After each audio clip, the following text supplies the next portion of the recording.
Temas económicos en nuestra pantalla. ¿Cómo le va? Bienvenido. Vamos a presentar titulares de inmediato. República Argentina buscando reestructurar su deuda. Estamos hablando de que el Ministerio de Hacienda recibe un amplio apoyo local. Falta ahora aumentar el poder de seducción sobre los tenedores de bonos extranjeros. Allí el gran interrogante. Desempleo en Estados Unidos se dispara 10 puntos en abril, alcanza 14,7%. Análisis para este día. Naciones Unidas y el Programa Mundial de Alimentos hablan de una eventual hambruna en tiempos de pandemia. Exhortan, llaman a que los gobiernos justamente puedan aunar esfuerzos para combatir esta situación.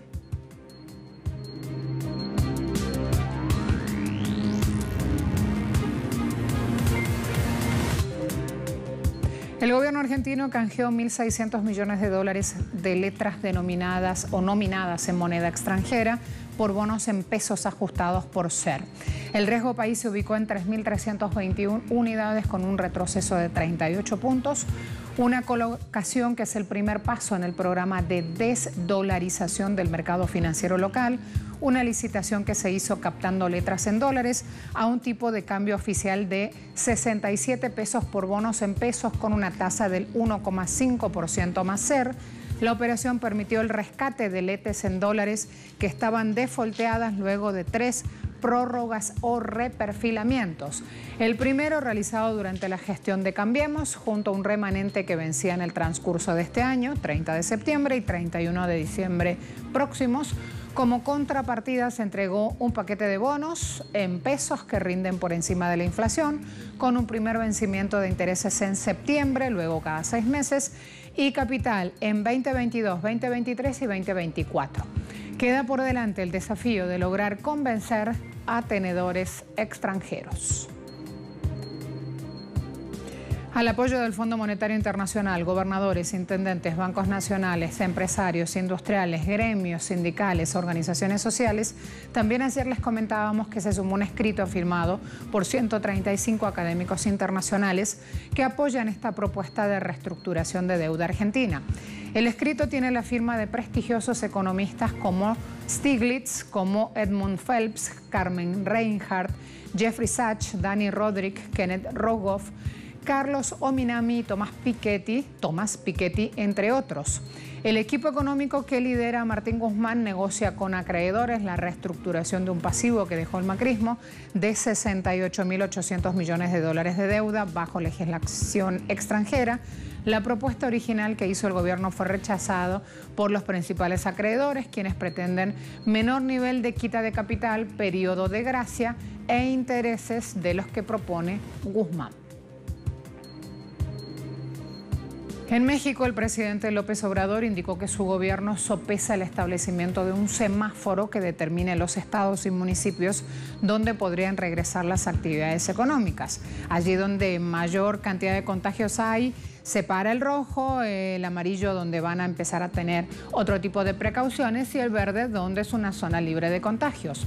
El mandatario dijo que a partir de ahí empezar a ver las actividades económicas implicaría regresar, caso industria de la construcción, el ramo automotriz y el turismo, entre otras actividades. Gabriela Márquez, titular de la Secretaría de Economía, informó que el gobierno federal otorgará 2 millones de créditos a pymes por 25.000 pesos para reactivar la economía local, porque detalló que, aunque en el país hay 12.315.000 empresas, 98% son microempresas, de acuerdo con el INEGI.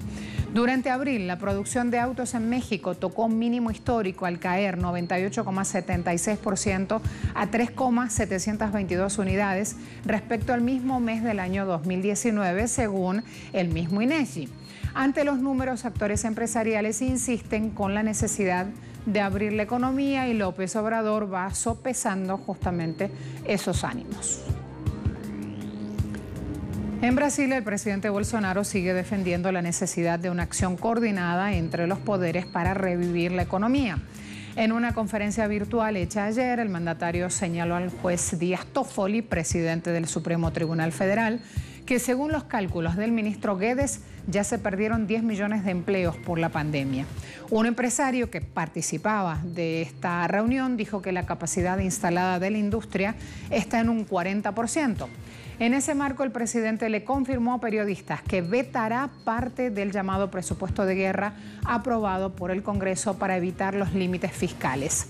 En línea con sus reformas de ajuste, también anulará Bolsonaro la autorización de paritarias en el sector público hasta fines del año 2021, porque ha dicho todos tienen que hacer un esfuerzo, al anunciar que no habría instancias de negociación salarial para los trabajadores. El presidente del Supremo Tribunal Federal remarcó la necesidad de crear un comité de crisis tripartito. A la vuelta de la pausa, en África ya hay instancias de ayuda justamente a familias en tiempos de pandemia. Pasa en Kenia. Le voy a contar una de esas formas de ayuda al regreso.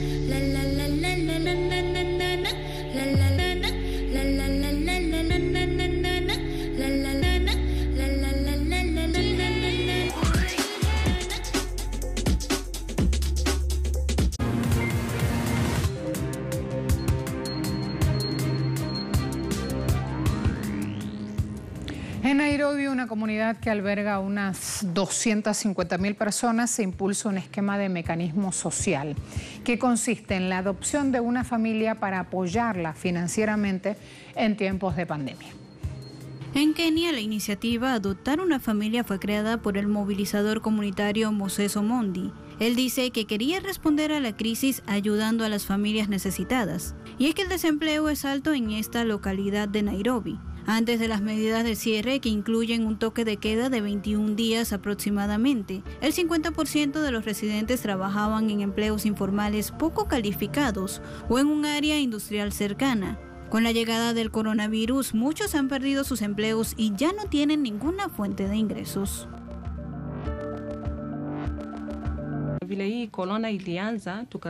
Cuando comenzó la enfermedad perdimos nuestro trabajo. Sin embargo, una buena samaritana llamada Mónica me envió 6,000 chelines. Utilicé el dinero para comprar comida porque soy madre de 3 hijos. También tengo un padre enfermo quien depende de mí.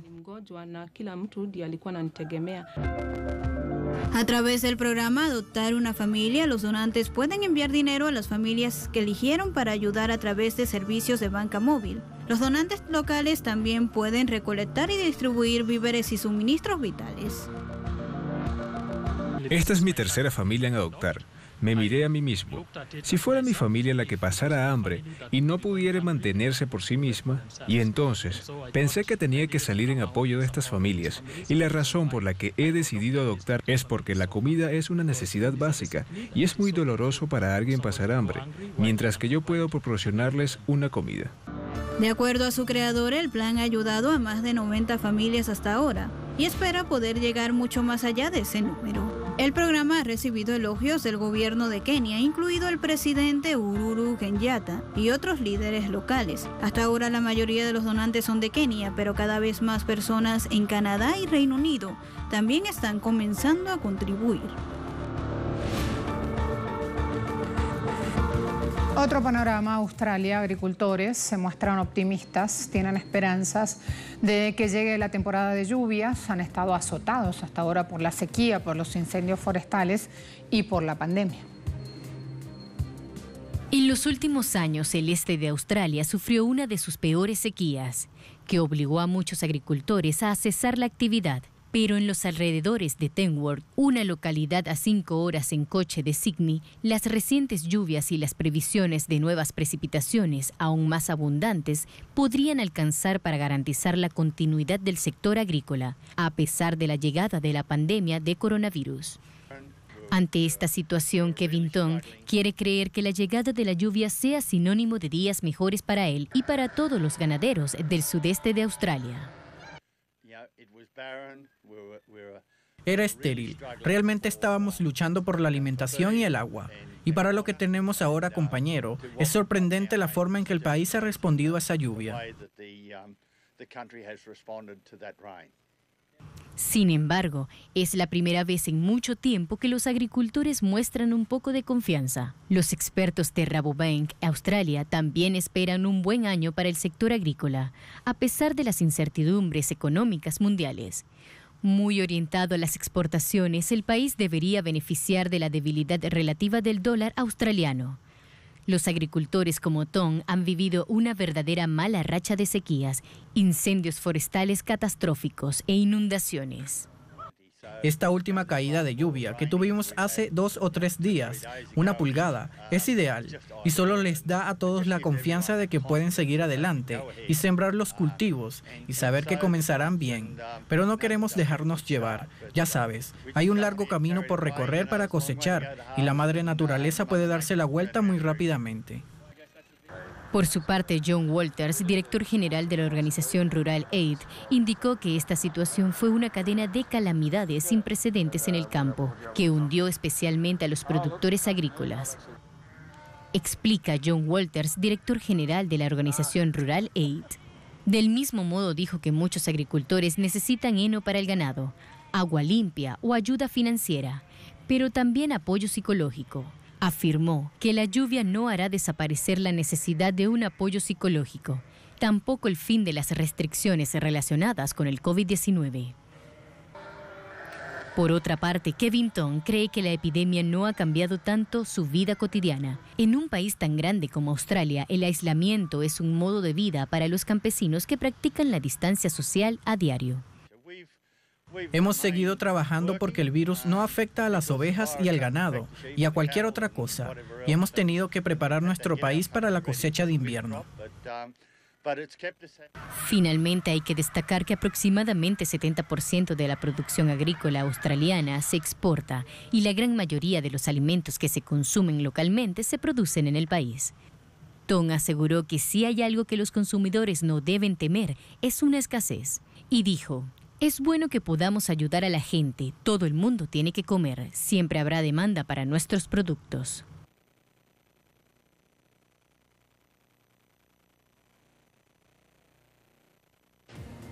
Fíjense cómo también en medio de la pandemia aparece otro punto y tiene que ver con una tregua tomada por Estados Unidos y China en medio de esta guerra de aranceles. Desde Beijing hacían un llamamiento a Washington a detener nuevas restricciones comerciales a las exportaciones de tecnología y a hacer esfuerzos pragmáticos para impulsar la economía mundial en medio de la pandemia. El Departamento de Comercio de Estados Unidos emitió una declaración de que endurecerá restricciones a las exportaciones de tecnología. La nueva regla ampliaría la lista de productos y tecnologías fabricadas en Estados Unidos que deben ser revisadas por expertos en seguridad nacional antes que puedan ser enviadas al extranjero. China se opone a este tipo de condicionamientos unilaterales a la hora de comerciar e insiste en que los gobiernos tienen la responsabilidad de crear condiciones favorables para las actividades comerciales y económicas de las empresas en lugar de plantear obstáculos.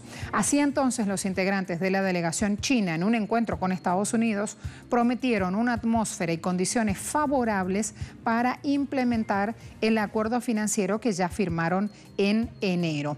Esta conversación se produjo después de la amenaza del presidente de Donald Trump de retirarse de este acuerdo si Beijing no compra más productos y servicios estadounidenses a cambio de que Washington suspenda las alzas impositivas previstas. Este colapso en la actividad económica, en la actividad comercial producto de la pandemia, ha deprimido justamente estas conversaciones y hoy aparece este nuevo pronunciamiento. No hay un calendario aún para las próximas negociaciones, pero se habla de tregua. En Estados Unidos, más de 33 millones de trabajadores solicitaron ayudas tras haber perdido el empleo desde que comenzó este brote de COVID-19. Este brote, decía. El desempleo en Estados Unidos se disparó 10 puntos en abril y alcanza 14,7%. Tan solo la semana pasada, casi 3,2 millones de trabajadores despedidos solicitaron ayudas por desempleo. Expertos económicos pronosticaban que la tasa de desempleo alcanzaría al menos 16%. Quedó en, dijimos, 14,7%. Vinculan estos mismos expertos el problema de desempleo con la recesión económica en este país, que se contrajo 4,8% primer trimestre del año respecto al mismo periodo 2019. A esto agregan los resultados negativos, y esto también hay que marcarlo, en cuanto al Producto Interno Bruto, que experimenta su mayor desplome. Estamos hablando de una cifra que cuando la ven en pantalla van a ver que perdió 8,4% en el cuarto trimestre año 2008. Por eso se habla ahora de que se han llegado ya a los valores de la Gran Depresión que ocurrió en el año 1929. Con la pérdida de empleos en la ciudad de Nueva York, el número de personas que dependen de los bancos de alimentos está aumentando de manera acelerada con el pasar de los días. Previo a la pandemia por COVID-19 en esta localidad, más de 1.2 millones de residentes luchaban por poner comida en la mesa, y ahora la situación es peor. Tal es el caso de Noah Abdallah, que es la primera vez en su vida que tiene que pedir comida gratis. Ella y su esposo solían trabajar como conductores de Uber. Perdimos nuestro trabajo. Todos los conductores están en casa ahora, sin trabajo, sin ingresos, así que todos necesitamos ayuda para superar esta crisis. Testimonios que se repiten en la ciudad más poblada de Estados Unidos, que en la actualidad ve cómo crecen las filas de personas pidiendo un poco de comida gratis. El brote del coronavirus ha dejado en evidencia cómo en la llamada primera economía mundial escasea la seguridad laboral. En Nueva York, amparados en la crisis sanitaria, empresas han hecho despidos masivos, exacerbando así el desafío ya existente de la inseguridad alimentaria. En medio de esta situación, las escuelas de toda la ciudad ahora ofrecen 3 comidas para llevar al día de lunes a viernes a cualquiera que lo necesite, y ya no solo a los padres de niños en edad escolar. Naciones Unidas y el Programa Mundial de Alimentos advierten sobre una posible hambruna, producto justamente de los tiempos pandémicos que vivimos. A la vuelta lo analizamos.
Pandemia y advertencias de Naciones Unidas y el Programa Mundial de Alimentos. Así empezamos el análisis.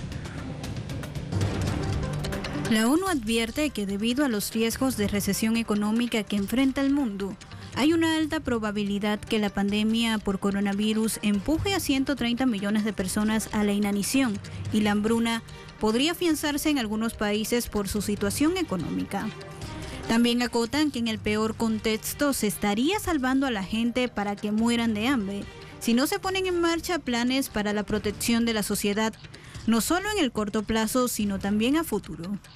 El director del Programa Mundial de Alimentos no fue más alentador con respecto a este escenario, ya que él mismo declaró que 10 de los países en riesgo ya tienen más de 1 millón de personas al borde de la inanición. Destacó que entre los inconvenientes para alimentar a la gente se tienen problemas como la inestabilidad en los precios del petróleo, la certeza de una recesión inminente, la disminución de ayudas económicas para suministros de alimentos, a lo que se suman las medidas de confinamiento que afectan en gran medida a los sectores más vulnerables, que dependen del trabajo que hacen día a día para poder sobrevivir. Todos estos factores estarían aumentando los niveles de pobreza y haciendo imposible que cada vez más personas puedan adquirir alimentos y llevarlos hasta su mesa. Las causas asociadas al coronavirus que afectan son innumerables. Entre ellas están la recesión económica, la pérdida de ingresos, la caída de las remesas, la caída del turismo que en condiciones normales genera importantes ingresos y al no tenerlos esto dañaría a países como Etiopía. Todo esto combinado generaría una escasez de fondos que interrumpiría el comercio y ocasionaría la hambruna a dimensiones inimaginables en unos meses, afirma la ONU. Todas estas razones en conjunto podrían ocasionar la escasez de alimentos. Por este motivo piden actuar para evitar esta desgracia. El director general del Programa Mundial de Alimentos de la ONU declaró que existe un alto riesgo de que las personas puedan morir por el impacto económico que genera la COVID-19, más que por el virus en sí mismo. Declaración que llama a la reflexión de los organismos competentes para activar planes rápidos y eficaces que eviten a toda costa este escenario, para poder preservar lo más importante para la humanidad, la salud y la vida de las personas. La vespa mandarina no solo representa un peligro para el ser humano con su eficaz veneno que contiene neurotoxina y un aguijón capaz de perforar los trajes de los apicultores. Por otro lado, también representa un grave peligro para la seguridad alimentaria, ya que este avispón asesino es capaz de comerse toda una cosecha en tan solo 3 horas. Este insecto de origen asiático ha llegado a Estados Unidos y ha encendido las alarmas de la comunidad científica en los últimos meses, ya que es una especie que nunca había sido vista en Norteamérica, aunado de que es capaz de acabar con todo un enjambre de abejas en cuestión de horas. Las decapita, bota la cabeza y le da el cuerpo a sus crías como alimentos. Este animal víctima del avispón asesino en 2019 fue declarado como el ser vivo más importante del planeta, según Earthwatch Institute. Y es que el 70% de la agricultura mundial depende exclusivamente de ellas, específicamente de su labor de polinización. Nuestro mayor temor es que realmente afecte a los pequeños apicultores y tal vez los saque del negocio y aumente los costos para los apicultores más grandes. Según la Organización de las Naciones Unidas para la Alimentación y la Agricultura, cerca de 2/3 partes de las plantas cultivadas que se utilizan en la alimentación de los seres humanos depende de la labor de estos insectos. Por esto cabe destacar que esta especie ha disminuido casi un 90% en los últimos años. Esto por el uso y abuso de pesticidas, por la deforestación y la ausencia de flores. Tan es así que por todas estas razones la especie fue declarada en peligro de extinción. Solo en Brasil durante el 2019 murieron 500 millones. Frente a este escenario, los científicos canadienses y estadounidenses se han dispuesto a unirse hacia un frente común: aniquilar a la vespa mandarina o avispón asesino, comenzando una búsqueda a gran escala de los mismos para evitar que permanezcan en el país y se propaguen hacia todo el continente, como bien indicó Chris Looney, entomólogo del Departamento de Agricultura del Estado de Washington. Si no podemos hacerlo en los próximos años, probablemente no se pueda hacer. En definitiva, es crucial atacar a esta amenaza que avanza a pasos veloces y agigantados, ya que se corre el peligro de perder la dependencia del 70% de la agricultura en todo el mundo. Y si esta especie llega a establecerse en el continente americano, ¿qué tan vulnerable dejará a los apicultores y a la población mundial en cuanto a sus alimentos?